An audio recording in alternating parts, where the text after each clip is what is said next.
दोस्तों नमस्कार। आज हम देखते हैं संविधान की प्रमुख विशेषताएं, सैलिएंट फीचर्स ऑफ कॉन्स्टिट्यूशन। जो प्रमुख चीजें हैं संविधान में क्या क्या है, हमारे संविधान में जो दिया गया है, एक तरह से और इसको कह सकते हैं हम, एक तरह से जो मेन चीजें जो संविधान के अंदर है वो हम चीजें कुछ यहाँ पे डिस्कस करेंगे, क्या क्या इसकी जो प्रमुख विशेषताएं हैं। पहले अगर हम देखा जाए तो हमारा जो संविधान है, फर्स्ट पॉइंट पे अगर हम देखें तो सबसे लंबा लिखित संविधान है, वेरी लेंथी है, रिटन कॉन्स्टिट्यूशन है। इसके कारण क्या है कि इतना लिखित लंबा बनाया गया है। एक तो इसमें क्या है, इसमें 22 भाग है, 22 पार्ट्स हैं, इसमें 395 आर्टिकल्स हैं, 12 अनुसूचियां हैं। ये ध्यान देने की बात है कि हमारे जो मूल संविधान था, जो संविधान हमने 1949 में अंगीकृत किया, कब 26 नवंबर 1949। ध्यान रखने की चीज है, जब हमने संविधान को अपनाया तब उस समय जो है 8 ही अनुसूचियां थी, जो शेड्यूल्स जो थे वो 8 ही थे, बाद में 4 जोड़े गए, 12 हो गए। और कुछ भौगोलिक कारण है। भौगोलिक कारण क्या है, हमारे भारत की विविधता है, काफी बड़ा देश है हमारा, इसके भी कारण क्या हुआ है, हमारा जो संविधान है काफी लंबा हुआ है। दूसरा, ये केंद्र व राज्यों का संविधान है। हमारा जो संविधान है वो केंद्र और राज्य दोनों के लिए है। ऐसा नहीं है कि केंद्र के लिए अलग संविधान और राज्य के लिए अलग संविधान है। केंद्र और राज्य, जो हमारे राज्य हैं और जो सेंटर है, उन दोनों का ये संविधान है। और इस पे जो हमारे संविधान पे 1935 के अधिनियम का एक तरह से इफेक्ट देखा जा सकता है। 1935 का अधिनियम भी काफी लंबा था, रिटन था, काफी लंबा दस्तावेज था वो, तो उसका प्रभाव ज्यादा देखा जाए तो काफी हद तक 1935 में जो भी चीजें थी वो हमने अपने संविधान में अपनाई है, उनमें थोड़ा मॉडिफिकेशन कर दिया। तो ये सबसे लंबा लिखित संविधान है, ये इसकी एक प्रमुख विशेषता है। दूसरा, अगर देखें, विभिन्न स्रोतों से विहित। ज्यादातर विद्वान क्या कहते हैं, इसे उधार का बोरा कहते हैं, कि आपने वहां से लिया और उठा के अपने संविधान में डाल दिया। लेकिन ऐसा नहीं है। जो भी हमारे विद्वान थे, जो हमारी संविधान सभा थी, उन्होंने दूसरों का संविधान रेफर जरूर किया, वहां से बहुत से पॉइंट्स लिए, लेकिन उन्हें अपने देश के अकॉर्डिंग उन पॉइंट्स को अपने संविधान में जगह दी। तो उधार का बोरा इसको कहना गलत होगा। विभिन्न स्रोतों से, जैसे हमने ब्रिटेन से लिए हैं, आयरलैंड से राज्य के नीति निर्देशक सिद्धांत लिए हैं, ब्रिटेन से संसदीय व्यवस्था ली है, अमेरिका से मूल अधिकार और स्वतंत्र न्यायपालिका ली है। तो नम्यता और अनम्यता का समन्वय। हमारा जो संविधान है, नम्यता सॉफ्ट भी है और कठोर भी है। समन्वय क्या है, एक तरह से मिक्सचर है ये। सॉफ्ट अगर हम कह सकते हैं कि बहुत से ऐसे अमेंडमेंट हम संविधान में, अपने कॉन्स्टिट्यूशन में कर सकते हैं जो लोकसभा और राज्यसभा 2/3 बहुमत से उसको आराम से कर सकती है अमेंडमेंट को। लेकिन कठोर में अगर जाएं, बहुत ज्यादा कठोर अगर हम बोलें, तो उसमें कठोर में क्या हो जाएगा, उसमें जो अगर अमेंडमेंट करना है, लोकसभा राज्यसभा प्लस में आधे से अधिक राज्यों का समर्थन उस पर होना चाहिए, तब जाके संविधान में अमेंडमेंट होगा। तो ये नम्यता और अनम्यता का हमारे संविधान में समन्वय दिया गया है। एकीकृत और स्वतंत्र न्यायपालिका, हमारे संविधान में जो है एकीकृत और स्वतंत्र न्यायपालिका का वो किया गया है। एक यार की एक तरह से देखा जाए, पहले पे क्या है, ऊपर हमारा सुप्रीम कोर्ट है, सुप्रीम कोर्ट, नीचे उसके हाई कोर्ट है, हाई कोर्ट, फिर उसके नीचे क्या है, अधीनस्थ न्यायालय है, जैसे हम जिला न्यायालय वगैरह जो होते हैं, अधीनस्थ न्यायालय है। तो एक तरह की ये एकीकृत स्वतंत्र न्यायपालिका बनाई गई है। और जो सुप्रीम कोर्ट और हाई कोर्ट के जो निर्णय है वो दोनों ही पे काम करते हैं, केंद्र और राज्य सरकार दोनों पे ही लागू होते हैं। ऐसा नहीं है कि केंद्र के लिए हाई कोर्ट देगा तो राज्य के लिए देगा, केंद्र से उसका कोई वास्ता नहीं होगा। हाँ, एक चीज ध्यान रखने की चीज है, अमेरिका में सुप्रीम कोर्ट के जो अगर कुछ कानून देता है तो वो केंद्र के लिए ही दे सकता है, और हाई कोर्ट जो उनके राज्यों का जो हाई कोर्ट है वो राज्यों के लिए ही करता है। तो ये ध्यान रखने की चीज है। नेक्स्ट पॉइंट है, एकात्मकता की ओर झुकाव के साथ संघीय व्यवस्था। हमने क्या है, एकात्मकता को भी अपनाया और फेडरेशन सिस्टम को भी अपनाया, दोनों में थोड़ा मेल जुलाव किया है, क्योंकि हमारे देश की विविधता ऐसी है। हमने एकात्मकता की देखा जाए तो स्ट्रॉन्ग सेंटर रखा, राज्यों में राज्यपाल की नियुक्ति की, बहुत सी ऐसी चीजें, आपातकालीन प्रावधान है, सेंटर कभी भी आपातकाल लगा सकता है, 3 प्रकार के आपातकाल दिए गए हमारे संविधान में। तो ये कुछ एकात्मकता के लक्षण है। अगर देखा जाए संघीय व्यवस्था के लक्षण में, दो सरकार है, केंद्र में अपनी सरकार है, राज्य में अपनी सरकार है, ठीक है। और लिखित संविधान है हमारा, संविधान की सर्वोच्चता है, संविधान की सर्वोच्चता हमारी संघीय व्यवस्था को दृढ़ बनाती है। तो ये बहुत से लक्षण संघीय व्यवस्था के हैं। नेक्स्ट है राज्य के नीति निर्देशक सिद्धांत।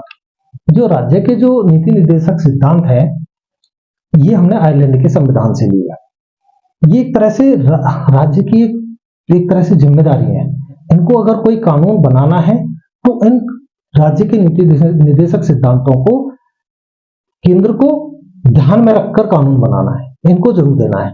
ये एक तरह से उदारवादी भी है, ये कल्याणकारी राज्य की एक तरह से कामना करते हैं। कल्याणकारी मतलब एक वेलफेयर पॉइंट ऑफ में काम करते हैं। कुछ इसमें गांधीवादी सिद्धांत भी दिए गए हैं, गांधीवादी सिद्धांत काफी इसमें दिए गए हैं, जैसे ग्राम पंचायतों का गठन, आर्टिकल 40 है। तो गांधी जी कहते थे कि जो हमारे देश का जो शासन है वो नीचे से ऊपर की तरफ होना चाहिए, मतलब नीचे से ऊपर की तरफ, ऊपर से नीचे की तरफ नहीं होना चाहिए, मतलब यहाँ पे हर एक का एक रोल होना चाहिए। तो उन्होंने बोला पंचायतों से ही, ग्राम शासन से ही आगे देश का विकास हो सकता है। अगर ग्राम शासन मजबूत होगा फिर वो आगे अपना ब्लॉक शासन को करेगा, जिला शासन को मजबूत करेगा, और ऊपर तक उसको जो मजबूती जो है वो लोगों को एक तरह से विकेंद्रीकरण की कामना पैदा करेगी, डिसेंट्रलाइजेशन की। तो ये हम जो आने वाले जो टॉपिक रहेंगे उनमें इसके बारे में काफी बारीकी से डिस्कस करेंगे। नेक्स्ट है अर्धसंघीय। बहुत से जो विद्वानों ने हमारे संविधान को क्या क्या बोला है, केसी बेरे हैं, केसी बेरे एक विद्वान थे, उन्होंने हमारे संविधान को बोला है अर्धसंघीय, मतलब एक तरह से हाफ फेडरेशन टाइप है। एक ने बोला बार्गेनिंग फेडरलिज्म है, हमारा जो संविधान है बार्गेनिंग फेडरलिज्म है। ये किसने बोला? मॉरिस जोन्स ने। ये ज्यादातर पूछ लिया जाता है क्वेश्चन, बार्गेनिंग फेडरलिज्म किसने बोला है? Morris Jones. ये क्वेश्चन एक्चुअली मेरी जितनी भी वीडियो में उसमें टिक कर देता हूं कौन सा क्वेश्चन इंपॉर्टेंट है। प्लीज रीड केयरफुली, उस क्वेश्चन को आपको अच्छे से ध्यान रखना है। कोऑपरेटिव फेडरलिज्म, ये भी काफी इंपॉर्टेंट क्वेश्चन है और बार बार आता है। ग्रीनविल ऑस्टिन ने बोला हमारे उसको कि ये कोऑपरेटिव फेडरलिज्म है। अब नेक्स्ट आते हैं जो आगे की जो प्रमुख विशेषता देखें हम, संसदीय संप्रभुता और न्यायिक सर्वोच्चता का समन्वय। हमारे देश में क्या हुआ, जब हमारे जो विद्वान है जब संविधान बना रहे थे, तो जब वो और देशों के संविधान को रेफर कर रहे थे, जैसे अमेरिका का संविधान है, वहां पे क्या न्यायिक सर्वोच्चता है, न्यायालय ने ऑर्डर दे दिया फाइनल। अगर ब्रिटेन में देखा जाए वहां पे पार्लियामेंट एकदम कठोर है, अगर पार्लियामेंट ने निर्णय दे दिया तो वो फाइनल, उसमें न्यायालय भी कुछ नहीं कर सकता। लेकिन हमारे देश ने क्या किया, दोनों के बीच समन्वय अपनाया। एक तरह से समन्वय होना चाहिए न्यायपालिका के अंदर भी और संसद के अंदर भी। क्या होता है कि संसद कोई ऐसा कानून बना दे जो क्या मूल संविधान की जो संविधान है उसकी मूल भावना को खिलवाड़ करता है, या ऐसा कोई कानून बना दे जो व्यक्तियों के मूल अधिकारों का हनन करता है। तो जो न्यायालय है हमारा, जो सुप्रीम कोर्ट है, जो हाई कोर्ट है, वो क्या कर सकते हैं, उन कानूनों को रद्द कर सकते हैं, शून्य कर सकते हैं, बिल्कुल शून्य कर सकते हैं। लेकिन संसद ऐसा नहीं है कि वो शून्य कर देंगे, लेकिन संसद को इतनी पावर है कि वो संविधान को बहुत बड़े भाग को वो अमेंड कर सकती है, उसमें इतनी शक्ति है कि वो अमेंड कर सकती है। लेकिन वो अमेंडमेंट ऐसे नहीं होने चाहिए कि वो लोगों के विकास का विरोध करें। लोगों का विकास होना चाहिए। कोई भी अमेंडमेंट है, कोई भी डेवलपमेंट अगर गवर्नमेंट करना चाह रही है, कोई भी लॉ लेके आना चाह रही है, उसका एक ही मकसद होता है, देश का डेवलपमेंट, अपने कंट्री का डेवलपमेंट करना, लोगों के अंदर जागरूकता पैदा करना, उनको कानून के बारे में जानकारी। ये आगे के जो चीजें हैं, ये काफी बारीकी वाला सब्जेक्ट है कॉन्स्टिट्यूशन। इसमें एक एक पॉइंट ऐसा है कि उस एक एक पॉइंट का ऐसा मीनिंग है जो बहुत ही इंपॉर्टेंट है। नेक्स्ट चलते हैं, हमारी जो सरकार है उसका संसदीय रूप है। संसदीय रूप अपनाया हमने अपनी सरकार का। ये वेस्टमिनिस्टर टाइप सरकार भी बोलते हैं, इसे उत्तरदायी सरकार भी बोलते हैं, और मंत्रिमंडलीय सरकार भी बोलते हैं। मतलब कैबिनेट गवर्नमेंट भी बोलते हैं कैबिनेट की मीटिंग ज्यादातर आपने देखा होगा। उत्तरदायी सरकार रेस्पॉन्सिबल गवर्नमेंट है। वेस्टमिनिस्टर, ये वेस्टमिनिस्टर वाला शब्द कहां से आया? एक्चुअली में ये लंदन में जो जगह है वेस्टमिनिस्टर, यहाँ पे क्या है, ब्रिटेन की संसद है। तो यहां से इसलिए हम इसको वेस्टमिंस्टर टाइप की संसद का नाम देते हैं। हमारे यहाँ पे संसदीय स्वरूप में देखा जाए तो वास्तविक में नाम मात्र की कार्यपालिका को अपनाया गया। जो भी हमारी एग्जीक्यूटिव है वो नाम मात्र की भी है, मतलब जैसे नाम मात्र की मतलब इन द सेंस राष्ट्रपति को हम रबर स्टैंप बोलते हैं, जो कानून बना दिया लोकसभा राज्यसभा ने, कैबिनेट बिल लेके आया और लोकसभा राज्यसभा से पास हो गया और राष्ट्रपति ने मोहर लगा दी और वो कानून लागू हो गया, तो रबर स्टैंप नाम मात्र। वास्तविक कार्यपालिका ये जो है ये है प्रधानमंत्री की कार्यपालिका को हम क्या बोलते हैं, वास्तविक कार्यपालिका है। नेक्स्ट है विधायिका के समक्ष कार्यपालिका की संयुक्त जवाबदेही। अब ऐसा नहीं है कि कार्यपालिका जो है वो कुछ भी कर ले, उसकी कोई जवाबदेही ना हो, उसकी जवाबदेही के लिए क्या बनाया गया, विधायिका मीन्स लोकसभा में उसकी संयुक्त जवाबदेही होती है। अगर वो संयुक्त जवाबदेही जब लोकसभा जब बैठती है, जैसे आपने सुना होगा कभी कि अविश्वास प्रस्ताव आ रहा है, ये आ रहा है, अगर वो अपना विश्वास लोकसभा में खो देगी सरकार तो वो गिर जाएगी, उसकी संयुक्त जवाबदेही है। तो ये हमारे विद्वानों ने अपने संविधान में इस चीज को भी रखा। पीएम व सीएम का नेतृत्व है। हमारे देखा होगा देश में सेंटर में अगर देखा जाए तो हमारे प्राइम मिनिस्टर नेतृत्व करते हैं और राज्यों में हमारे चीफ मिनिस्टर नेतृत्व करते हैं। तो इस तरह का संसदीय स्वरूप जो है हमारे संविधान में अपनाया गया। मौलिक अधिकार, अब आ जाते हैं फंडामेंटल राइट्स में।